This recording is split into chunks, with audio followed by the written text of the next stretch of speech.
few moments later. Assalamualaikum warahmatullahi wabarakatuh. Perkenalkan, nama saya Jumi Widiawati, NPM 23010058. Saya dari kelas D, Prodi PAI. Di sini saya akan menjelaskan tentang naskah dan mansuh untuk memenuhi tugas akhir semester mata kuliah Ulumul Quran yang diampu oleh Ibu Dr. Yuyun Yunita, MPDI. Di sini saya akan menjelaskan tentang pengertian nasakh. Nasakh adalah konsep dalam ilmu tafsir yang merujuk pada penghapusan atau pembatalan hukum yang ada dalam ayat Al-Quran atau hadis melalui wahyu lain yang datang di kemudian hari. Nasakh juga sering disebut sebagai menggantikan atau memodifikasi perintah sebelumnya. Contohnya misalnya pada zaman dahulu awal Islam ada, umat muslim itu diperintahkan untuk menghadap ke Baitul Maqdis sholatnya atau kiblatnya. Kemudian diganti, perintah ini dinasakh atau diganti dengan perintah yang menghadap ke Ka'bah di Mekah sholatnya. Jadi sekarang kiblat kita menghadap ke Ka'bah yang ada di Mekah. Kemudian yaitu pengertian mansuh. Mansuh adalah hukum atau ketentuan yang telah dibatalkan atau digantikan oleh nasakh. Dengan kata lain, mansuh adalah ayat atau hadis yang hukumnya telah dihapus atau diubah oleh wahyu yang datang di kemudian. Sebagai contohnya adalah ayat tentang arah kiblat yang pertama kali adalah mansuh. Setelah datangnya ayat yang memerintahkan untuk menghadap ke Ka'bah itu ayat yang dinasakh, seperti itu.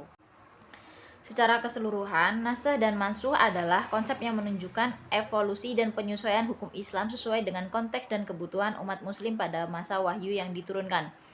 Konsep ini menunjukkan fleksibilitas dalam penerapan syariah untuk mengakomodasi perubahan keadaan dan perkembangan masyarakat. Dalam konteks ayat Al-Quran dan hukum Islam, ini bahwa nas dan mansuh itu diberikan kepada umat muslim, kemudian dibatalkan atau diganti dengan ayat atau hukum yang lebih sesuai dengan kondisi atau situasi yang berubah. Rukun nas dan mansuh. Nas atau penghapus yaitu ayat atau hadis yang menghapus hukum syariat sebelumnya.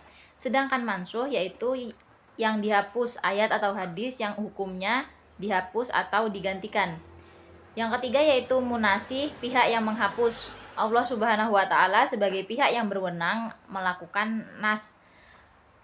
Yang keempat yaitu waktu terjadinya nas. Penghapusan hukum terjadi setelah hukum awal diturunkan, namun sebelum Rasulullah Shallallahu Alaihi Wasallam wafat. Selanjutnya yaitu syarat nas dan mansuh. Tidak ada kontradiksi yang nyata antara kedua hukum tersebut. Jika bisa dikompromikan atau diharmonisasikan, maka tidak perlu ada nas. Selanjutnya yaitu harus ada bukti yang jelas dan sahih bahwa hukum yang baru menggantikan hukum yang lama. Yang selanjutnya yaitu satu sumber yang sama. Kedua hukum nas dan mansuh harus berasal dari sumber yang sama, yaitu Al-Quran atau hadis. Al-Quran tidak dapat dihapus oleh hadis ahad, tetapi hanya bisa dihapus oleh Al-Quran atau hadis mutawatir. Yang terakhir yaitu kedua hukum berada dalam waktu yang sama.